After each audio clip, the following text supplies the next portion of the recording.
The dust swirled around the hooves of the bay mare as Catherine Brennan watched three men in dark suits approach her ranch house, their leather satchels catching the harsh Texas sunlight, like weapons meant to destroy everything she had left in this world. It was April 1878, and the spring had brought nothing but drought and heartache to the cattle country south of San Antonio. Catherine stood on the porch of the two-story ranch house her father had built with his own hands 20 years ago. Her calico dress pressed flat against her legs by the hot wind that swept across the parched grassland. She was 24 years old, with auburn hair pulled back in a practical bun, and green eyes that had seen too much loss in too short a time. Her father had died of fever the previous autumn, and her younger brother had perished in a flash flood, trying to save part of their remaining herd that winter. Now she stood alone, facing the consequences of debts she had not known existed until the letters started arriving. The three men dismounted, and the tallest one, a gaunt figure with spectacles and a thin mustache, pulled papers from his satchel. "Miss Brennan," he called out, his voice carrying the clipped accent of someone from back east. "I am Leonard Hutchins, representing the San Antonio Bank and Trust. I believe you received our correspondence regarding the outstanding debt on this property." Catherine gripped the porch railing, her knuckles white. "I received your letters, Mr. Hutchins. I explained in my responses that I need more time. The spring roundup is coming, and I have buyers interested in what is left of my herd." Hutchins climbed the steps without invitation, his two associates flanking him like sentries. "I am afraid time has expired, Miss Brennan. Your father signed promissory notes totaling $3,200, with interest accumulated over the past 18 months. The debt now stands at $4,137. We have been more than patient." "My father never told me about any loans," Catherine said, her voice steady despite the fear crawling up her spine. "He managed the books himself. Nevertheless, the debt exists, and it is now your responsibility." Hutchins unfolded a document, holding it up so she could see the official seals and signatures. "We have obtained a judgment from the county court. If payment is not rendered in full by sunset today, this property will be seized and sold at auction to satisfy the debt." Catherine felt the world tilt beneath her feet. $4,000 might as well have been $4 million. She had barely $300 in the house, money she needed for supplies and to pay the two remaining ranch hands who had stayed on out of loyalty to her father's memory. "You cannot do this. This ranch is all I have. Where would I go?" "That is not the concern of the bank, Miss Brennan." Hutchins' voice held no sympathy, only the cold efficiency of a man doing unpleasant business. "We have a buyer ready to purchase the property immediately after seizure. The matter is quite straightforward." Behind the men, Catherine noticed another rider approaching from the eastern pasture. Even at a distance, she recognized the easy posture in the saddle and the black hat worn low against the sun. It was James Cordell, a cowboy who had drifted onto her property 3 weeks ago, looking for work. She had hired him, despite having little money to pay wages. Something about his quiet competence and the genuine respect in his blue eyes when he spoke to her making the decision easy. He was perhaps 27 or 28, tall and lean, with sun-darkened skin and hands that showed years of hard work. He never spoke much about his past, but he worked harder than any two men she had ever seen, and he had a way with horses that seemed almost magical. James rode up to the house and dismounted in one fluid motion, his eyes taking in the scene with quick assessment. "Problem, Miss Brennan?" he asked, his deep voice calm but edged with steel. "This is ranch business," Hutchins said dismissively, not even looking at James. "Move along, cowhand." James ignored him completely, his attention fixed on Catherine. She saw something in his expression that steadied her, a quiet strength that seemed to flow across the distance between them. "These men are from the bank," she said, her voice nearly breaking. "They say my father owed money. They are taking the ranch." James stepped onto the porch, positioning himself slightly in front of Catherine without making it obvious. "How much money?" he asked. Hutchins sighed with theatrical impatience. $4,137, not that it concerns you. Now, if you would step aside, we have legal business to conclude." "Show me the papers," James said. Something in his tone made Hutchins pause. The banker looked at James more carefully, noting the way he stood, the quiet confidence that suggested this was not a man accustomed to being dismissed. Hutchins held out the documents. "The debt is legitimate and the judgment is sound. Everything is in order." James took the papers and read through them slowly, his jaw tightening as he scanned the columns of numbers and legal language. Catherine watched him, wondering why he was involving himself in her disaster. He had no stake in this ranch beyond 3 weeks of wages she had not even been able to pay him yet.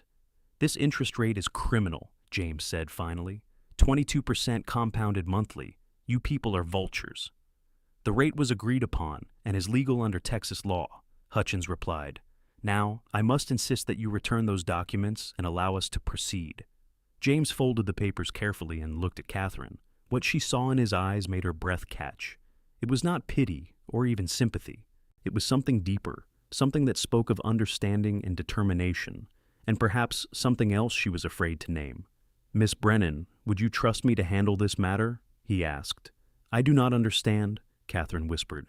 "There is nothing to be done. I do not have that kind of money." "But I do," James said quietly. The words seemed to hang in the hot air, impossible and unreal. Catherine stared at him. "What are you talking about? You are a ranch hand." A ghost of a smile crossed James's face. "I was a ranch hand. Before that, I was other things. I have money, Catherine, enough to pay this debt and more." Hutchins laughed, a sharp barking sound. "If this is some kind of joke, I assure you the court will not find it amusing. We are not going to be delayed by the lies of a drifter." James reached into his vest pocket and pulled out a small leather wallet. From it, he extracted a bank draft on cream-colored paper. He handed it to Hutchins. "That is a draft on the First National Bank of Denver for $10,000. I can ride into San Antonio and return with cash payment for Miss Brennan's debt before sunset. Or you can accept the draft directly, verify its authenticity with your bank, and we can settle this matter right now." Hutchins took the draft with shaking hands, his eyes widening as he read it. He showed it to his associates, who whispered urgently among themselves. "This appears genuine," Hutchins said slowly, suspicion thick in his voice. "But I do not understand. Why would you pay off her debt?" "That is my business," James said. "Do you want your money or not?" The banker looked between James and Catherine, clearly trying to understand the situation. "The debt would be satisfied. Yes, but there are procedures. I would need to verify this with our bank. The draft must be authenticated." "Then let us ride into San Antonio and do exactly that," James said. "I will accompany you, and we will settle this matter properly with your bank officials present." Catherine found her voice. "James, I cannot let you do this. I do not understand why you would even offer. I cannot accept such a gift." He turned to her, and the look in his eyes made her heart pound. "It is not a gift, Catherine. It is an investment. This ranch is worth saving, and so are you. We can discuss the details later. Right now, I need to make sure these men leave your property with their debt satisfied and no claim on your land."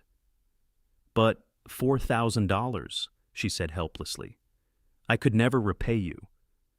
"I told you we will discuss it later." His voice was gentle but firm. "Right now, I need you to trust me. Can you do that?" Catherine looked into his eyes and saw nothing but sincerity and determination. She barely knew this man, and yet he was offering to save everything she had left in the world. It made no logical sense, but standing there on the porch with the vultures from the bank circling closer, she found herself nodding. "Yes, I trust you." James turned back to Hutchins. "Saddle your horses. We ride to San Antonio now." The banker hesitated, clearly thrown off balance by this unexpected development. "Very well, but if this draft proves false, I will have the sheriff arrest you for fraud, and Miss Brennan's property will still be seized." "The draft is good," James said. "Get on your horses." Catherine watched as the 4 men mounted and rode toward the eastern trail that led to San Antonio, a 2-hour ride in the good weather. James looked back once, touching the brim of his hat to her, and then they disappeared into the shimmering heat haze. She stood on the porch for a long time after they vanished, trying to understand what had just happened. Her 2 ranch hands, old Miguel and his nephew Paulo, emerged from the barn where they had been watching. Miguel, who had worked for her father since before Catherine was born, walked up to the house with his hat in his weathered hands. "Miss Catherine, that cowboy, he is a good man," Miguel said in his accented English. "I see many men in my life. That one, he has honor in his eyes." "But why would he do this, Miguel?" Catherine asked, tears finally spilling down her cheeks. "Why would a stranger pay such a debt for someone he barely knows?" Miguel smiled, his lined face crinkling around his dark eyes. Maybe he is not such a stranger. Maybe his heart, it knows something his head has not told him yet. You wait and see, Miss Catherine. When he comes back, you talk to him. You listen to what he says. Catherine went inside the house and tried to occupy herself with mundane tasks, but her mind kept circling back to James Cordell. He had arrived 3 weeks ago at sunset, riding a fine gray gelding and leading a pack horse. He had asked politely if she needed help, and something about his quiet manner had made her say yes despite her financial situation. He had moved into the small bunkhouse and immediately set to work repairing fences, breaking a young horse that had been too wild for anyone else to handle, and fixing the windmill that had been broken since winter. He was educated, she had realized quickly. He spoke well and could read and write, unusual for a drifting cowhand. He was also skilled with a gun, though he never wore his pistol openly, keeping it in his saddlebag instead. Once, when a rattlesnake had spooked the horses, she had seen him draw and fire in one smooth motion, killing the snake instantly. When she had commented on his marksmanship, he had simply shrugged and said he had lived in rough country. There was a mystery to James Cordell, layers she had only begun to sense. And now he was riding to San Antonio to pay a debt of over $4,000, money that no ordinary cowhand would ever possess. Who was he really? Where had he gotten such wealth? And why, in God's name, was he helping her? The sun crawled across the sky with agonizing slowness. Catherine tried to eat lunch but had no appetite. She walked through the house her father had built, touching familiar objects, remembering better times. The ranch had once run 5,000 head of cattle across 15,000 acres. Drought, disease, and bad luck had whittled that down to barely 800 head on land that seemed to grow drier every year. Her father had been struggling, she realized now. The loans from the bank made sense in that context. He had been trying to hold on, to keep the ranch going for one more season, always believing the rains would come and their fortunes would turn. But the rains had not come, and her father had died before he could explain the depth of their financial troubles. She had found some records in his desk, but nothing that indicated the extent of the debt. Hutchins must have been telling the truth about the promissory notes, though Catherine had never seen them until today. Afternoon stretched toward evening. Catherine stood on the porch watching the eastern horizon, anxiety gnawing at her. What if the bank draft was not good? What if this was all some kind of mistake or misunderstanding? What if James had been arrested for fraud, and the bank would return tomorrow with the sheriff to forcibly remove her? Then she saw the dust rising in the distance, riders approaching at a steady pace. She held her breath as they drew closer. It was James, riding alone. The banker and his associates were nowhere in sight. Catherine hurried down the porch steps as James rode into the yard. He looked tired, dust coating his dark clothing, but there was satisfaction in his eyes. He dismounted and reached into his saddlebag, pulling out a thick envelope. "It is done," he said simply, holding out the envelope. "The debt is paid in full. These are your copies of the receipts and the canceled promissory notes. Hutchins wanted to keep the originals for his records, but I insisted you have these. Everything is documented and legal. The ranch is clear of all debt." Catherine took the envelope with shaking hands and looked inside.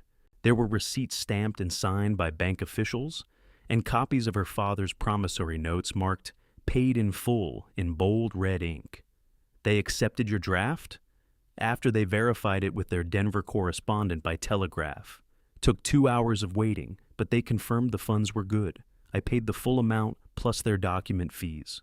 Hutchins was not happy about losing his commission on the property sale, but there was nothing he could do. The debt is satisfied. "James," Catherine said, her voice breaking. "Why? Please tell me why you would do this." He looked at her for a long moment, and she saw something vulnerable in his expression, something that made him seem less like a mysterious stranger and more like a man carrying his own burdens.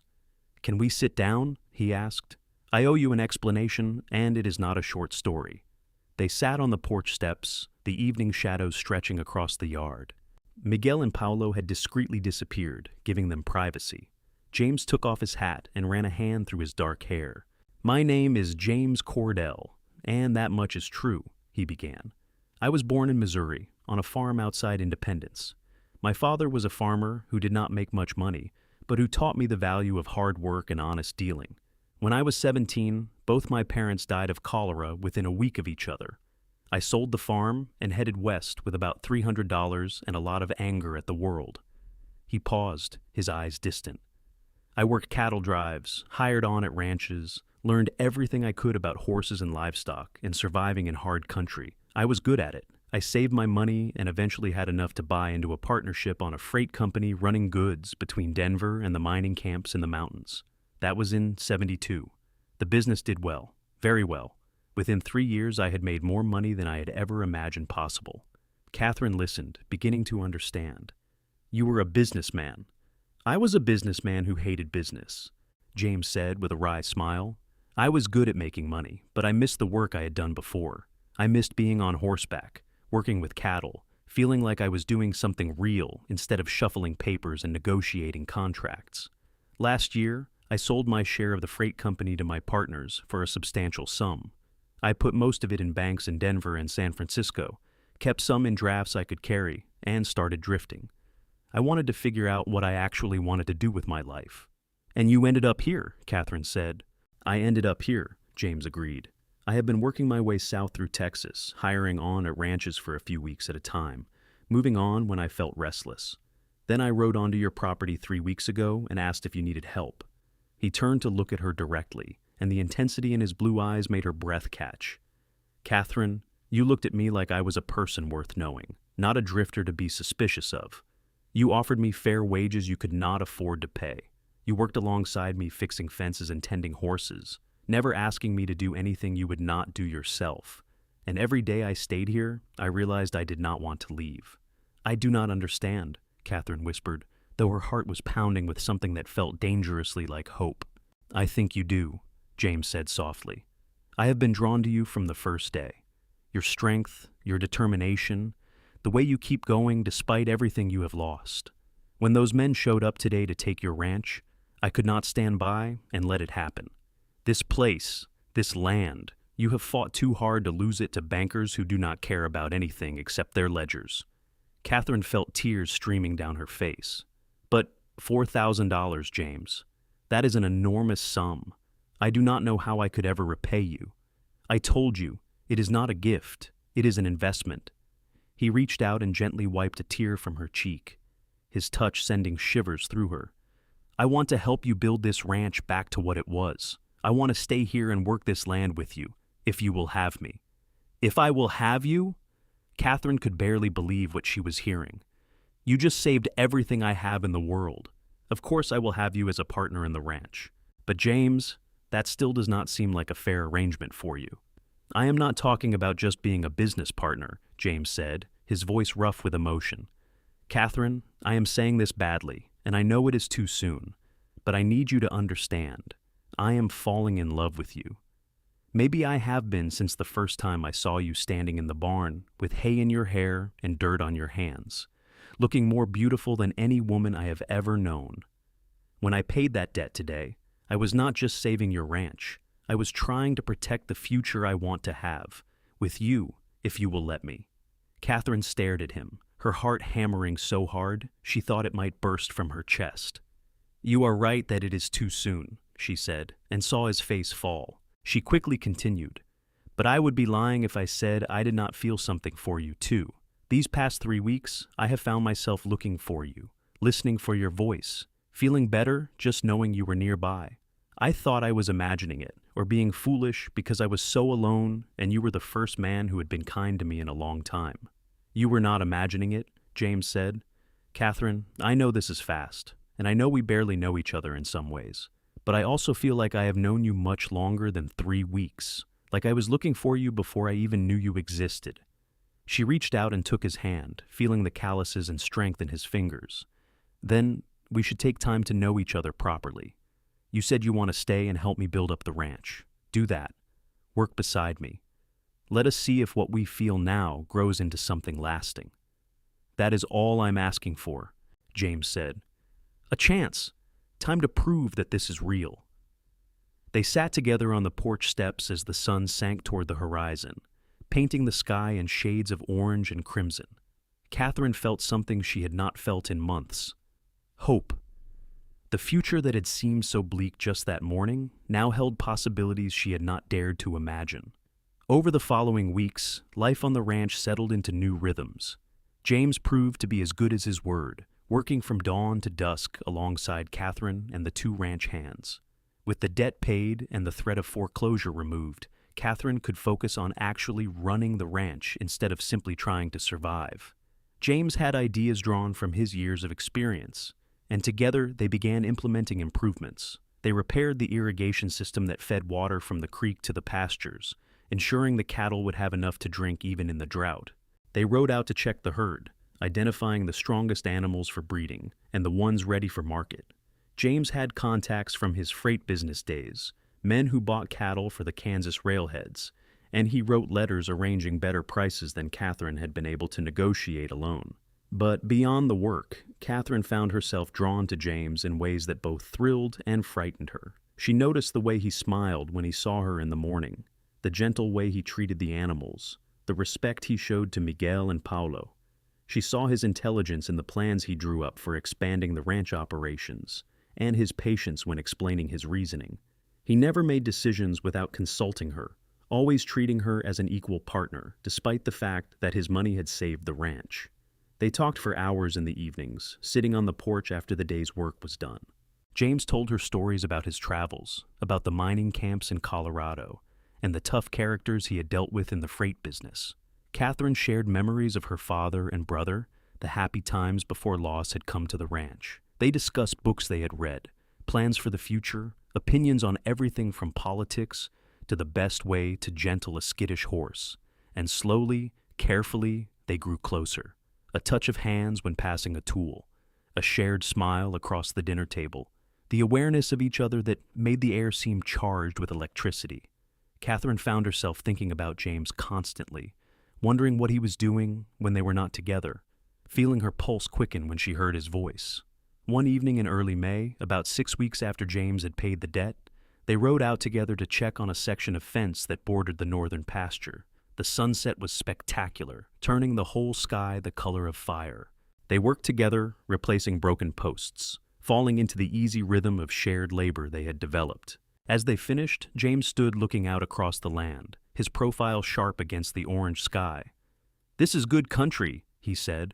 "Hard, but good. A person could build something lasting here." Catherine came to stand beside him. "My father thought so. He used to say that the land would provide if you were willing to work hard enough and patient enough to see it through. He was right." James turned to look at her. "Catherine, these past weeks have been the happiest I have known in years, maybe ever. Working this ranch with you, building something together, it feels right in a way nothing else ever has." "I feel the same way," Catherine admitted. "I used to dread sunrise because it meant another day of struggling alone. Now, I wake up eager to start the day because I know you will be there." James reached out and gently cupped her face in his hand.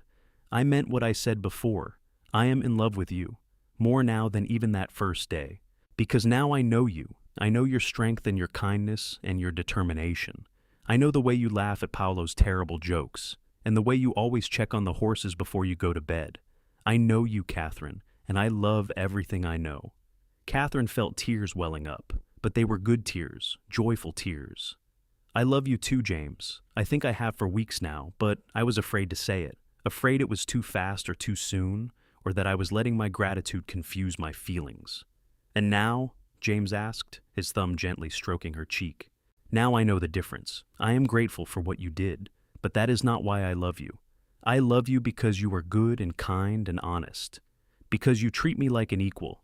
Because you make me laugh and make me think and make me feel like myself again after so long feeling lost." James smiled, and it transformed his whole face, making him look younger and lighter. "Then I have a question to ask you, though I know we have not been courting in any traditional sense." Catherine's heart began to race. "What question?" "Will you marry me?" James asked.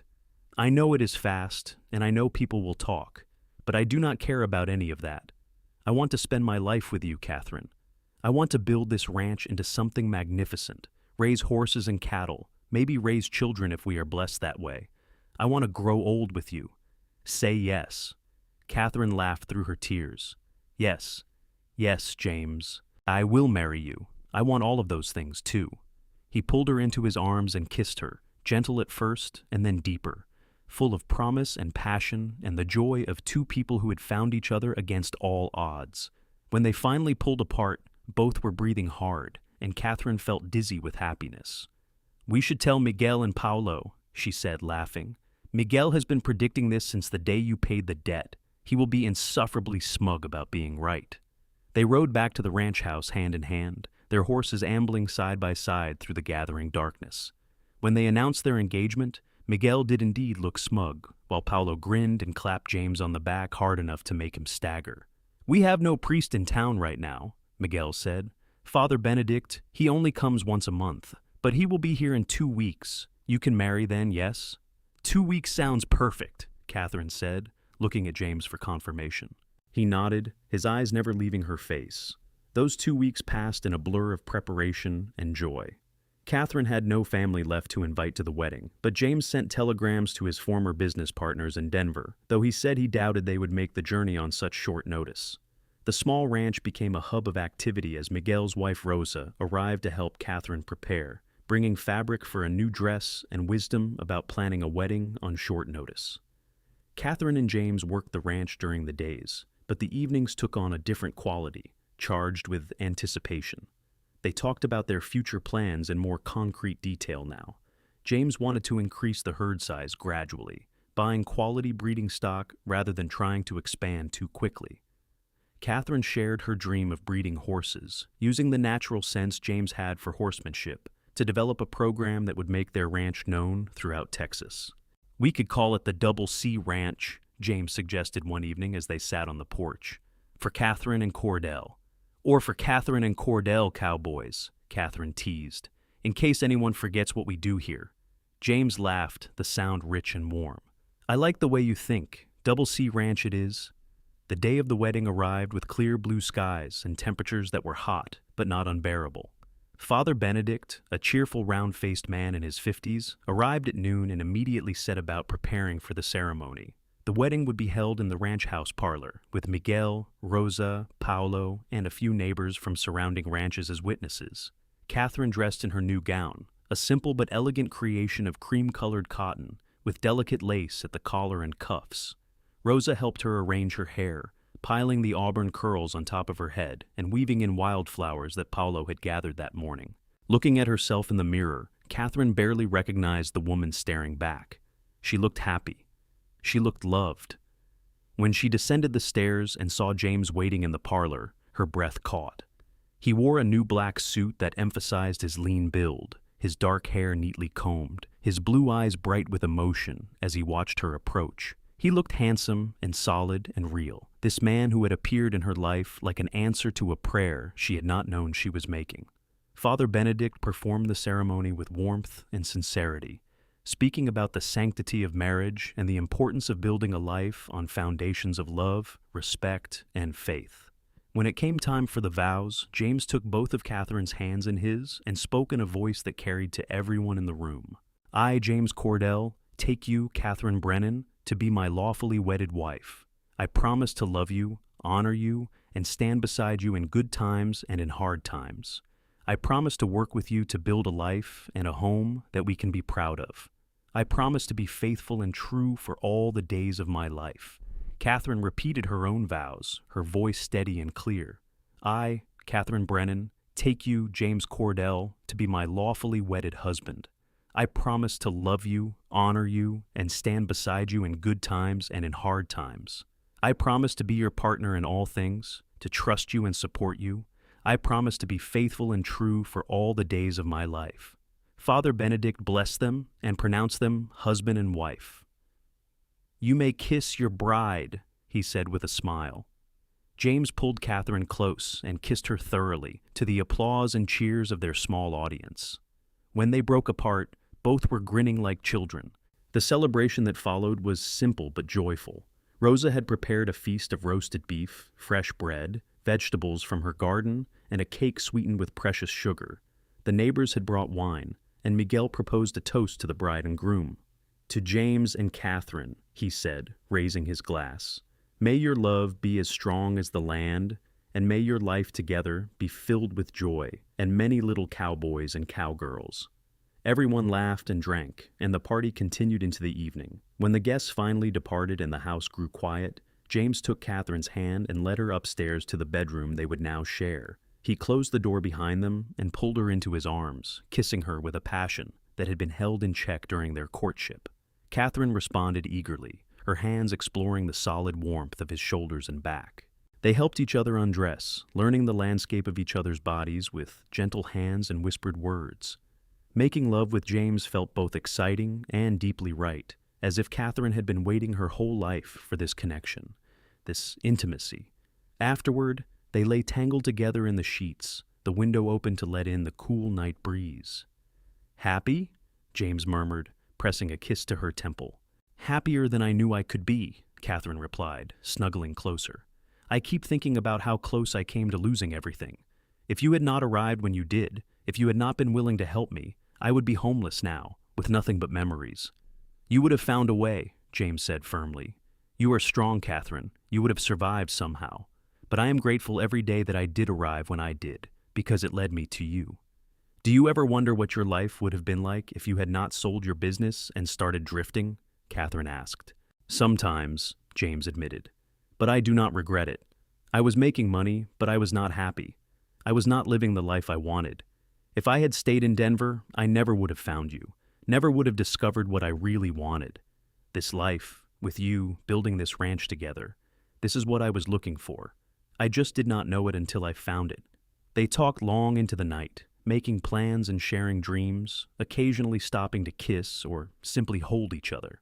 Catherine felt a contentment she had never experienced before, a sense of being exactly where she was meant to be, with exactly the right person. As spring gave way to summer, the Double C Ranch began to flourish in ways it had not for years.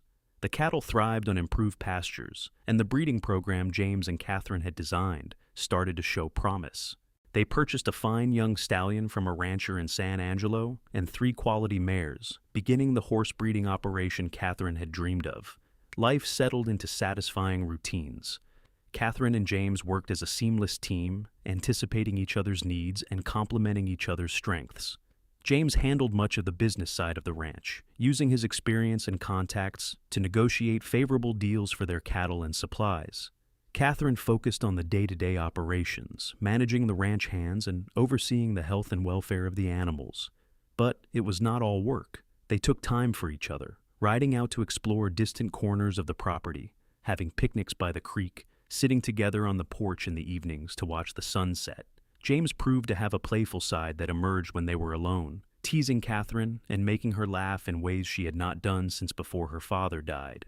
In August, Catherine began to suspect she might be pregnant. She said nothing at first, wanting to be certain before raising James's hopes. But when her suspicions were confirmed by Rosa, who had helped bring half the babies in the county into the world, Catherine could barely contain her excitement. She waited until evening, when she and James were sitting on the porch in their favorite spot. "I have something to tell you," she said, trying to keep her voice casual. James looked at her with concern. "Is something wrong?" "No, everything is right, very right." Catherine took his hand and placed it on her still flat stomach. "We are going to have a baby. In February, Rosa thinks." For a moment, James just stared at her, as if the words had not quite registered. Then his face broke into the widest smile Catherine had ever seen. He let out a whoop of joy and scooped her up in his arms, spinning her around while she laughed and told him to be careful. "A baby," he said, setting her down gently and cupping her face in his hands. "Catherine, we are going to have a baby. Do you know what this means?" "That I am going to get very large and uncomfortable," she teased. "That we are creating a family, a real family." His voice was thick with emotion. "I have been alone for so long, and now I have you, and soon we will have a child. I cannot believe how lucky I am." "We are both lucky," Catherine said, kissing him softly. "And a little terrified. I do not know the first thing about being a mother." "You will be wonderful," James assured her. "You are kind and patient and strong. Any child would be lucky to have you as a mother." He insisted that she reduce her workload immediately, taking on more of the physical labor himself and hiring an additional ranch hand to help. Catherine protested that she was not an invalid, but she appreciated his concern and compromised by avoiding the most strenuous tasks. The pregnancy progressed smoothly through the autumn. Catherine's body changed, her belly swelling with their growing child.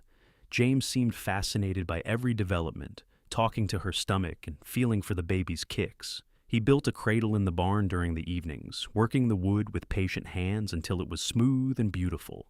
In December, they celebrated their first Christmas together. James surprised Catherine with a pendant on a delicate gold chain, a small horseshoe for luck. She gave him a leather-bound journal, knowing he liked to record his thoughts and plans for the ranch. They attended Christmas Mass in town and returned home to a dinner Rosa had helped Catherine prepare. "Next year there will be 3 of us," James said, as they sat by the fire that evening. "A year ago, I was alone and aimless. Now I have everything I ever wanted." "We have come a long way," Catherine agreed, resting her head on his shoulder. "Sometimes I still think about that day the bankers came, how different everything could have been." "But it did not go that way," James said, kissing the top of her head. "We found each other, and we built something good, and we are going to keep building, keep making this life better." January brought cold weather unusual for South Texas, and Catherine grew increasingly uncomfortable as her due date approached. James hovered over her constantly, making sure she was warm and comfortable, bringing her tea and blankets. She loved him for his attentiveness, even as she teased him about being overprotective. On a frigid morning in late February 1879, Catherine went into labor. Rosa arrived within an hour of James sending Polo to fetch her, and she took charge with the calm competence of long experience. James paced outside the bedroom, looking worried and pale. The labor was long and difficult, lasting through the day and into the evening. James could hear Catherine's cries of pain and felt helpless, wishing he could do something to ease her suffering. Finally, just as the sun was setting, he heard a different sound, the sharp, indignant cry of a newborn baby. Rosa opened the door, smiling. "You have a son, Mr. Curdell, a big, healthy boy. And your wife, she did very well. You can come in now." James entered the bedroom on shaking legs. Catherine lay propped against pillows, exhausted but glowing, holding a small bundle wrapped in soft white cloth. She looked up at him with tears streaming down her face, but they were tears of joy. "Meet your son," she whispered. James approached carefully and looked down at the tiny face peeking out from the blanket. The baby had a shock of dark hair and miniature features that seemed impossibly perfect. As James watched, the infant opened his eyes, revealing them to be a deep blue. "He is perfect," James said, his voice breaking. "Catherine, you are amazing. He is amazing. Can I hold him?" Catherine carefully transferred the baby to James's arms. He held his son with extreme care, as if the child were made of glass, marveling at the tiny fingers and the small sounds the baby made. "Hello, little one," he murmured. "I am your father. I promise I am going to do my best to be worthy of you." "Have you thought of names?" Rosa asked from the doorway. James looked at Catherine.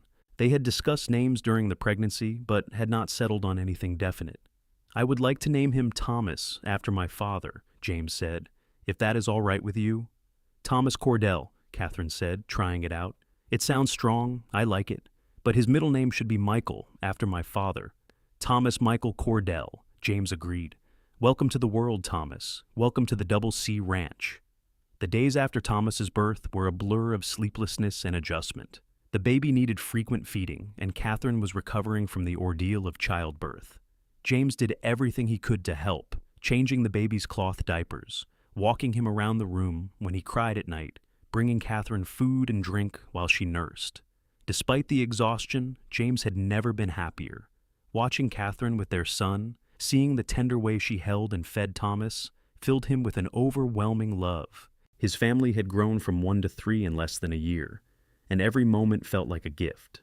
As winter gave way to spring, the ranch work continued, but now with the added dimension of caring for an infant. Catherine proved to be a natural mother, intuitive and patient with Thomas. When the weather was pleasant, she would bring him outside wrapped in blankets, letting him experience the sights and sounds of the ranch that would be his heritage. Miguel and Paolo doted on the baby, competing to see who could make him smile first.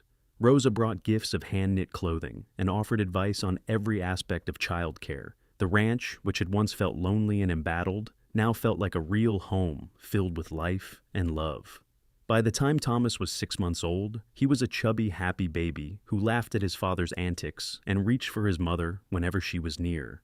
The ranch was doing well financially, with the cattle operation showing solid profits and the first foals from their breeding program commanding good prices.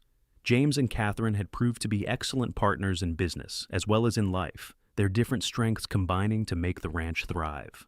One evening in early autumn, after they had put Thomas to bed, Catherine and James sat on the porch in their accustomed spot. The air was finally cooling after the brutal heat of summer, and the first stars were appearing in the darkening sky. "Do you remember a year and a half ago, when you paid my father's debts?" Catherine asked, leaning against James's shoulder. "Of course I remember. That was the day I started to really hope you might feel the same way about me that I felt about you." "Did you ever imagine we would be here?" Catherine gestured to encompass the ranch, the house, the life they had built. Married, with a son, running a successful ranch together, James was quiet for a moment. "I hoped. That day when I rode into San Antonio with those bankers, I hoped. I wanted this so badly, Catherine. A home, a family, a purpose. You gave me all of that." "We gave it to each other," Catherine corrected gently. "I was about to lose everything, not just the ranch, but hope itself. You saved me in more ways than just paying a debt. And you saved me from a life of drifting without direction." James pulled her closer. "I love you, Catherine Cordell. More now than even on the day we married, if that is possible." "It is possible," Catherine said, "because I feel the same way. Every day I love you more." They sat in comfortable silence, watching the stars emerge one by one. From inside the house came a small cry as Thomas woke from his nap. Catherine started to rise, but James placed a hand on her arm. "Let me get him. You have been with him all day. I will change him and bring him out here. It is a beautiful night. He should see it." James went inside and returned a few minutes later carrying Thomas, who had stopped crying and was looking around with bright, curious eyes. James settled back on the porch with the baby in his arms, and Catherine moved close so they were all together. "You see those stars, Thomas?" James said to his son. "Those same stars have been shining down on this land for thousands of years. They watched your grandfather build this ranch, and now they are watching you grow up here.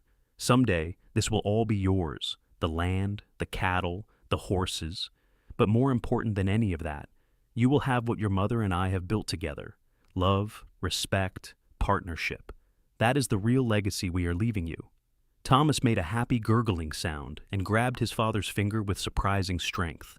Catherine watched them, her husband and her son, and felt tears of pure joy sliding down her cheeks. How had she gotten so lucky? How had her darkest day, when the bankers came to take everything, transformed into the beginning of the best part of her life? The years passed with the steady rhythm of ranch life. Thomas grew from a baby into a toddler, then a young boy who followed his father everywhere, learning the ways of horses and cattle. Catherine and James welcomed a second child, a daughter they named Sarah, in 1881. She had her mother's auburn hair and her father's blue eyes, and she was fearless from the moment she could walk, keeping up with her older brother despite being smaller. The Double C Ranch prospered and expanded. James and Catherine purchased additional land from a neighboring rancher who wanted to retire, increasing their holdings to 20,000 acres. The horse breeding program became renowned throughout Texas, with buyers traveling from as far as Oklahoma and Louisiana to purchase their stock. The cattle operation remained strong, and James's business acumen ensured they weathered the occasional market downturns that ruined less careful ranchers. Miguel grew old in their service, eventually handing over the more strenuous work to his nephew Paulo and other younger hands, but remaining as a trusted advisor and friend. Rosa helped Catherine with the children and became like a grandmother to Thomas and Sarah.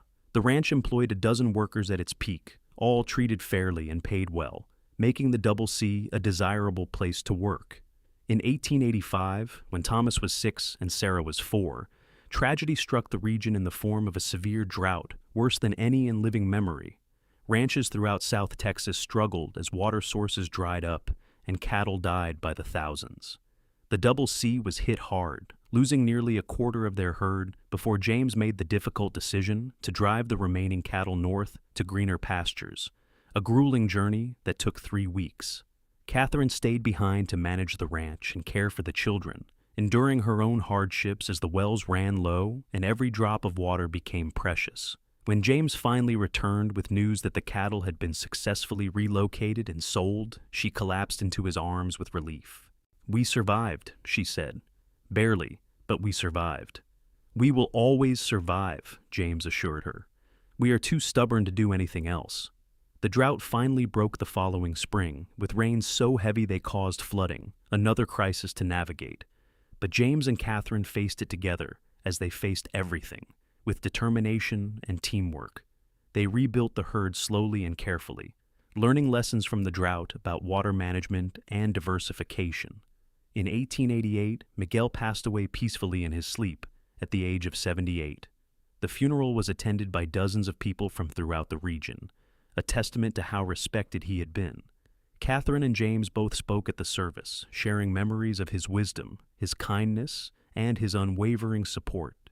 "He believed in us before we believed in ourselves," James said, his voice rough with grief. "He taught me that being a good man was more important than being a rich man.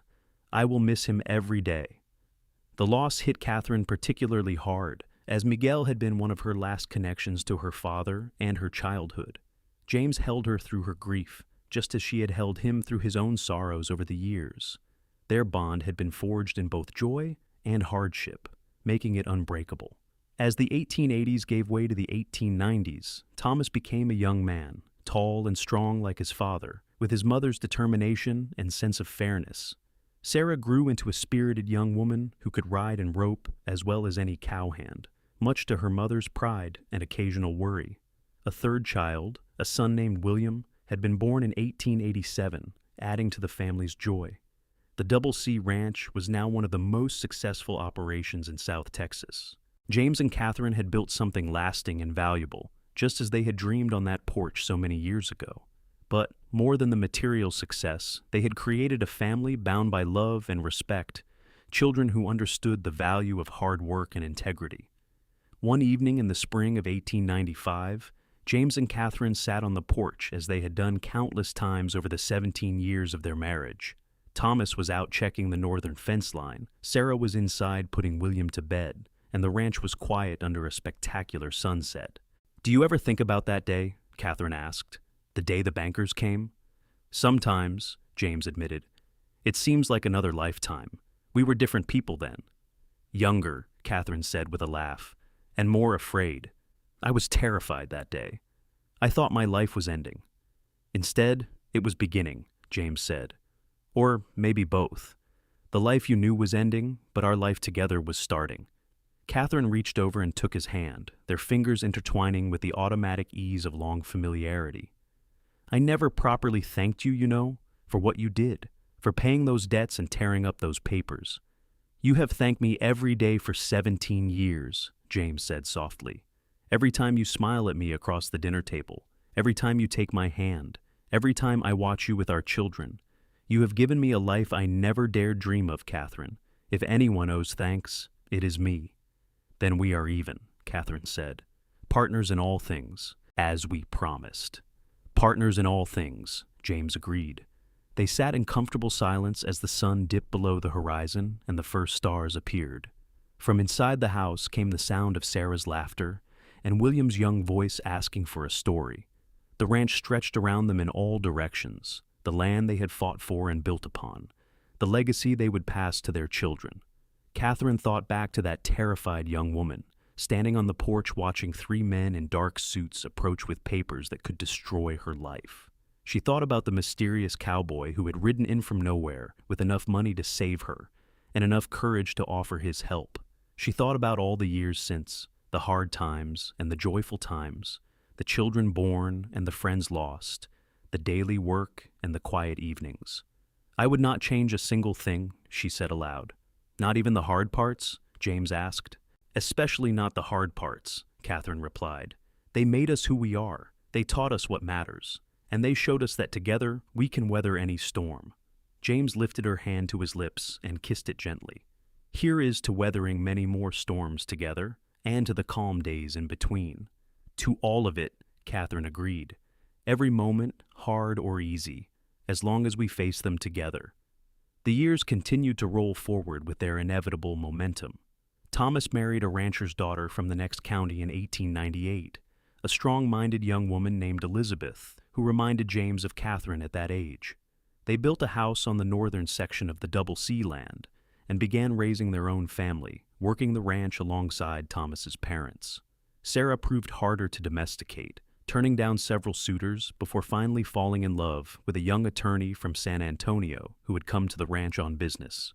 Against all expectations, she agreed to marry him, but only after he promised she could maintain her connection to the ranch and continue working with the horses she loved. They divided their time between the city and the country, and Sarah's husband proved surprisingly adept at adapting to ranch life.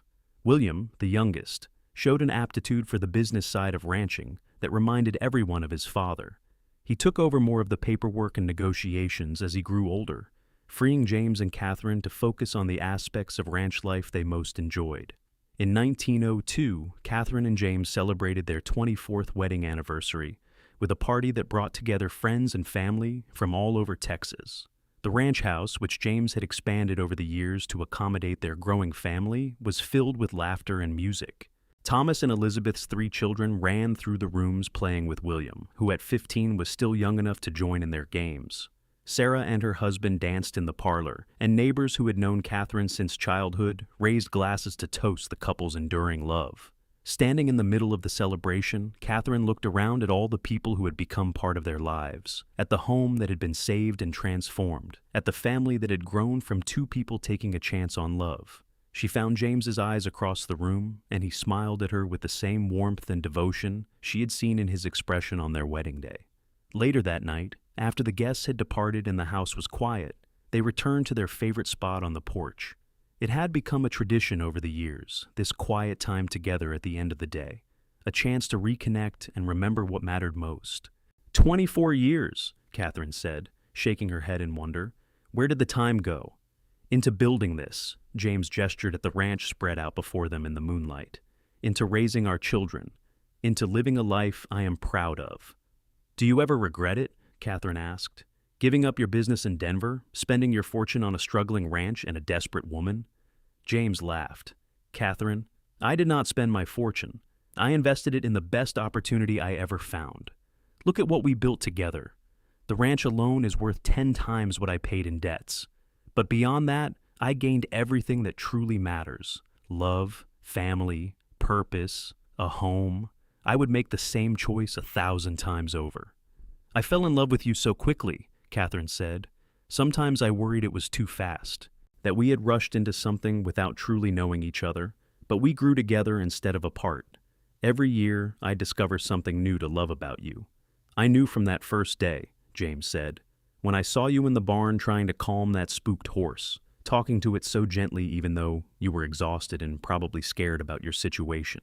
I saw your strength and your kindness, and I thought that if I could spend my life with someone like that, I would be the luckiest man alive. And I was right. They sat together as they had done thousands of times before, her head on his shoulder, his arm around her waist, watching the stars wheel slowly overhead. The night sounds of the ranch surrounded them, the distant lowing of cattle, the whicker of horses in the corral, the rustle of wind through the grass. It was the music of their life, as familiar and comforting as a lullaby. Do you remember what you said to me? Catherine asked. The day you paid the debt? You said the ranch was worth saving, and so was I. I meant it, James replied. Every word. You saved me, James. Not just my ranch, but me. I was drowning in grief and fear, and you threw me a lifeline. You gave me hope when I had none left. And you gave me a reason to stop drifting, James said. A place to belong, a home I could build with my own hands instead of just buying. You gave me purpose, Catherine. We saved each other. She turned in his arms so she could see his face in the moonlight. Even after all these years, her heart still quickened when she looked at him. He was older now, his dark hair silvered at the temples, lines etched around his eyes from years of squinting into the sun. But he was still the man who had ridden into her life at her darkest moment, still the person she trusted most in the world. I love you, she said simply, more than I can ever fully express. You are my partner, my best friend, the father of my children, the keeper of my heart. Everything good in my life flows from the day you decided to help a desperate woman with a failing ranch." "I love you too," James replied, his voice thick with emotion. "You are my home, Catherine. Wherever you are, that is where I belong." They kissed under the stars, a gentle affirmation of the bond that had sustained them through nearly a quarter-century of marriage. When they finally pulled apart, both were smiling. "Come on," Catherine said, standing and pulling him to his feet. "Let us go to bed. Tomorrow is going to be another long day, and we are not as young as we once were." "Speak for yourself," James teased. "I feel the same as I did at 27. "You are a terrible liar," Catherine laughed, but she squeezed his hand affectionately as they walked inside together. The years continued their steady march. In 1905, Catherine and James became grandparents for the fourth time when Sarah gave birth to twin daughters. The family gathered at the ranch for the christening, and James stood holding both babies at once, looking overwhelmed and delighted in equal measure. "You are a natural," Catherine teased him, "though I seem to remember you being much more nervous with our own children." "I had more at stake then," James replied, carefully adjusting his hold on the sleeping infants. "These little ones have excellent parents to guide them. I can just be the grandfather who spoils them and sends them home when they cry." Thomas and Elizabeth's family continued to grow as well, eventually producing 5 children who filled the ranch with energy and noise. The Double C became a true family enterprise, with 3 generations working together to maintain and expand the operation. James and Catherine gradually stepped back from the day-to-day management, trusting their children and grandchildren to carry on the work they had started. In 1910, as they approached their 32nd wedding anniversary, James surprised Catherine with a trip back to San Antonio, a rare departure from ranch life. They stayed in a fine hotel and visited the bank where, so many years ago, James had paid off the debt that would have destroyed Catherine's life. The bank had changed significantly over the decades, modernized and expanded. Leonard Hutchins, the gaunt banker who had come to seize the ranch, had long since retired and moved back east. But as James and Catherine stood on the sidewalk outside the imposing stone building, they both remembered that crucial day.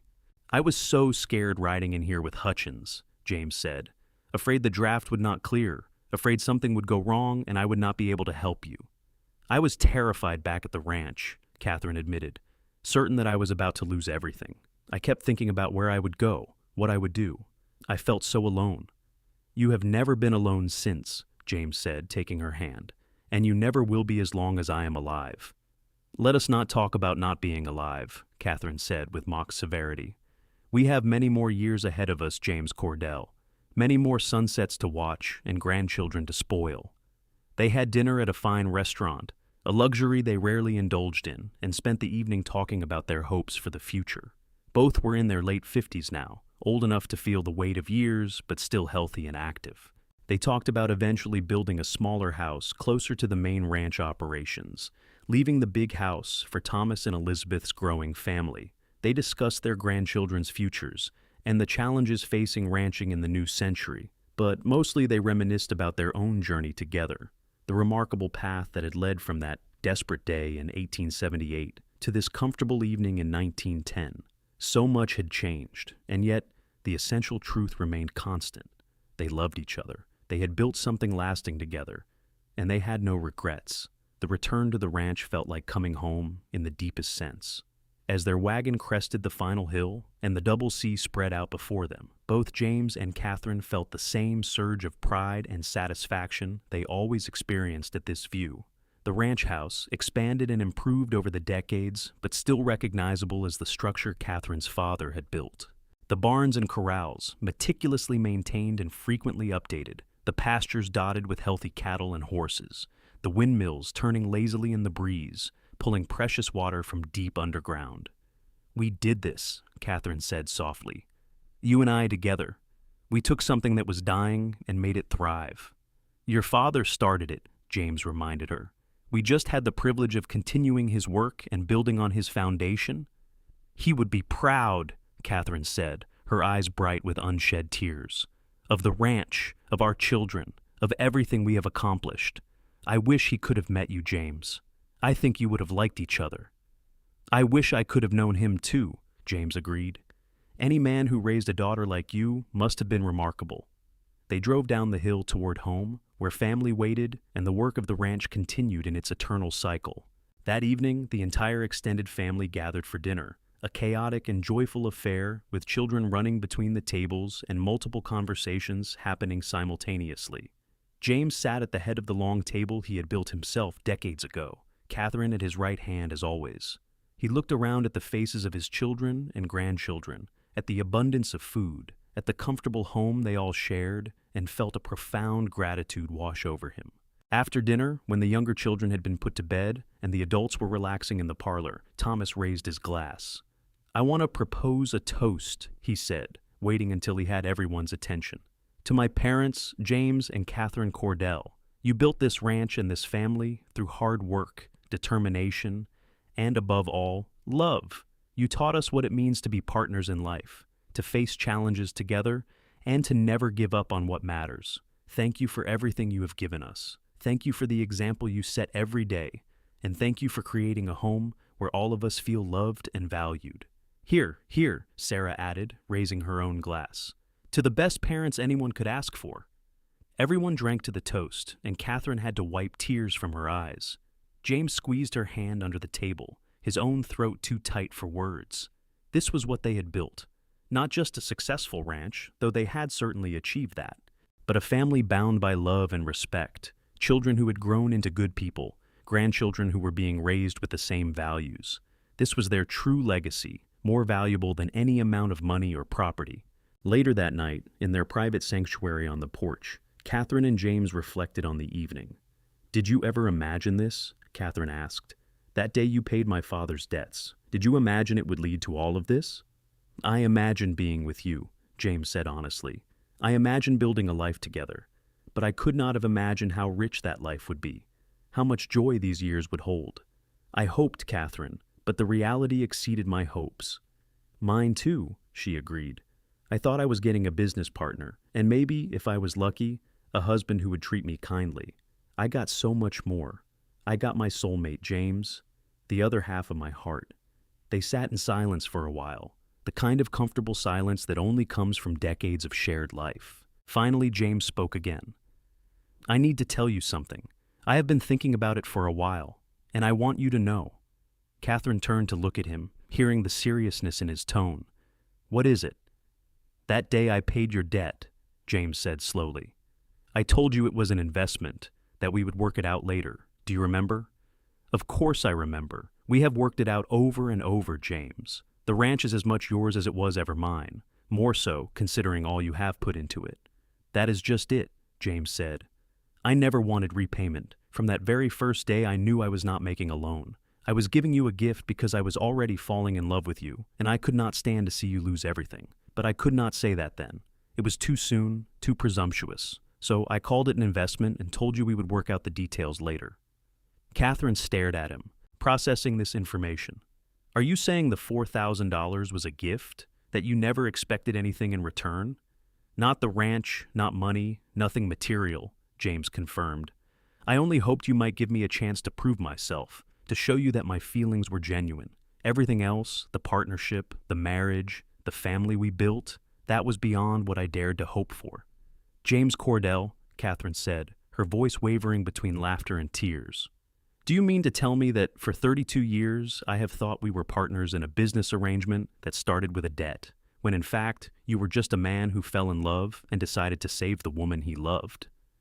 "That about sums it up," James said, looking slightly embarrassed. "Is that a problem?" Catherine laughed, a joyful sound that rang out into the night. "A problem? James, that is the most romantic thing I have ever heard. You gave up a fortune for a woman you barely knew because you loved her and wanted to protect her. That is the stuff of fairy tales. I got a much better return on that investment than any fairy tale prince," James said, pulling her close. "I got you, and I got this life. $4,000 was the best money I ever spent." "It was not just your money that saved the ranch," Catherine said seriously. "It was everything that came after, your knowledge, your work, your partnership. We built this together, James. The money opened the door, but we walked through it side by side." "Side by side," James echoed. "That is how it has always been with us. That is how it will always be." They embraced under the stars, two people who had beaten incredible odds to build an extraordinary life together. The story that had started with a desperate woman about to lose everything, and a mysterious cowboy with enough money to save her, had become something far greater than either could have imagined. It had become a legacy of love that would endure for generations. The years rolled on with the gentle inevitability of seasons changing. James and Catherine aged gracefully, their hair turning white, but their bond remaining as strong as ever. They stepped back further from active ranch management, trusting their children and grandchildren to carry on the work. But they remained involved, offering advice and wisdom earned through decades of experience. In 1918, the world was changing rapidly. The Great War had ended, and Texas was transforming with new technologies and new ways of thinking. The Double C Ranch adapted as it always had, embracing useful innovations while maintaining the core values that had sustained it for 4 decades. Catherine and James were in their 60s now, still living in the ranch house but in semi-retirement. They spent their days working in the garden Catherine had cultivated over the years, riding out to inspect the ranch on gentle horses, and, most of all, spending time with the ever-growing number of grandchildren and now great-grandchildren who filled their lives with joy. On a warm evening in May 1918, 40 years almost to the day after James had paid Catherine's father's debts, the entire family gathered at the ranch for a celebration. It was James and Catherine's 40th wedding anniversary, and their children had organized a party that brought together more than 100 friends and family members. The house and yard were decorated with ribbons and flowers. Long tables groaned under the weight of food, prepared by Catherine's daughters and daughters-in-law. A small band played music for dancing, and children of all ages ran through the crowd, playing games while the adults talked and laughed. As the sun began to set, Thomas called for quiet. "We are here to celebrate a remarkable milestone," he announced. 40 years ago, my parents were married, but their story started before that, in circumstances that might have destroyed a lesser couple. Instead, those challenges became the foundation for one of the greatest love stories I have ever known. He turned to face James and Catherine, who were sitting together in places of honor. "Dad, you rode onto this ranch when Mom was at her lowest point. The bank was about to seize everything, and she had nowhere to turn. You could have ridden on. You had no obligation to help, but you did help, in a way that changed both your lives forever." Sarah stood to continue the story. "Mom, you could have been too proud to accept help. You could have let fear and stubbornness drive you away. But you trusted Dad, even though you barely knew him. You gave him a chance, and in doing so, you gave both of you a chance at something extraordinary." The guests applauded, and James felt Catherine's hand slip into his. He looked at her and saw tears streaming down her face, but she was smiling. He squeezed her hand, his own vision blurring with emotion. William stepped forward, carrying a large wrapped package. "We wanted to give you something special for this anniversary, something that represents what you have built together." James and Catherine unwrapped the package together, revealing a large painting. It showed the ranch house as it had been 40 years ago, before the expansions and improvements, simple but sturdy against a backdrop of endless Texas sky. In front of the house stood 2 figures, a young woman in a calico dress and a cowboy in a black hat, their hands clasped as they faced the horizon together. "It is beautiful," Catherine whispered, touching the canvas gently. "Who painted it?" "Sarah did," William said with pride. "She has been working on it for months, using old photographs and descriptions from people who remember the ranch back then." Catherine looked at her daughter with amazement. "I did not know you could paint like this. It is magnificent, Sarah." "You inspired it, Mama," Sarah said, coming to hug her mother. "Your story, yours and Dad's, it deserves to be remembered and celebrated. You showed all of us what real love looks like." The party continued late into the night, with dancing and stories and laughter. James and Catherine danced together slowly, moving to music only they could hear, oblivious to the crowd around them. They were transported back to their wedding day, to that first dance as husband and wife, to the beginning of this incredible journey. When the guests finally departed and the house grew quiet, James and Catherine made their way to the porch for what had become their nightly ritual. They sat in the rocking chairs William had made for their 35th anniversary, comfortable and worn smooth with use. 40 years, James said, shaking his head in wonder. "It seems like both a lifetime and no time at all." "I know what you mean," Catherine agreed. I can still remember exactly how you looked that day you rode off to San Antonio with Hutchins. I stood on this porch terrified that something would go wrong, that I would lose the ranch anyway, and you would be in trouble for trying to help me. I remember looking back and seeing you standing there, James said. You looked so small and alone, and I swore to myself that if I could help you, if I could make this work, I would spend the rest of my life making sure you never felt that alone again. You kept that promise, Catherine said softly. Every single day for 40 years, you kept that promise. You gave me partnership, love, family, security, joy. You gave me everything, James. We gave it to each other, James insisted. I was lost before I found you, Catherine. I had money and experience and skills, but I had no purpose, no reason to use any of it. You gave me all of that. You made my life mean something. They rocked in silence for a while, listening to the familiar sounds of the ranch settling in for the night. Finally, Catherine spoke again. Do you ever wonder what would have happened if you had not stopped here that day? If you had ridden past and hired on somewhere else? Sometimes, James admitted, but not often because the answer is too painful. I would have missed out on the best 40 years anyone could ask for. I would have missed out on you. I would have lost the ranch, Catherine said quietly. Hutchins would have seized it, and I would have been left with nothing. I do not know where I would have gone or what I would have done. I might have survived, but I would not have thrived. I would not have lived a full life. You gave me that, James. You gave me this. She gestured to encompass not just the ranch, but everything it represented. Family, security, purpose, love. James reached over and took her hand, their fingers intertwining with the practiced ease of 4 decades together. I love you, Catherine Cordell, he said. I loved you from the moment I saw you. I will love you until the moment I die. And if there is anything beyond death, I will love you there too. I love you, James, Catherine replied, tears spilling down her weathered cheeks. You are the best thing that ever happened to me. Marrying you was the smartest thing I ever did. They sat together as the stars emerged one by one overhead, 2 people who had faced incredible odds and built an extraordinary life. The ranch that had almost been lost to debt was now a thriving enterprise supporting 3 generations of family. The desperate woman and the mysterious cowboy had become the patriarch and matriarch of a dynasty built on love, hard work, and unwavering partnership.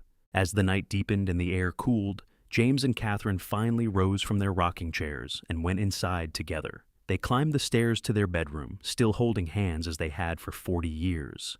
They prepared for bed with the comfortable rituals of long marriage, talking quietly about the day's events and plans for tomorrow. When they finally lay down together, Catherine curved into James's side as naturally as breathing.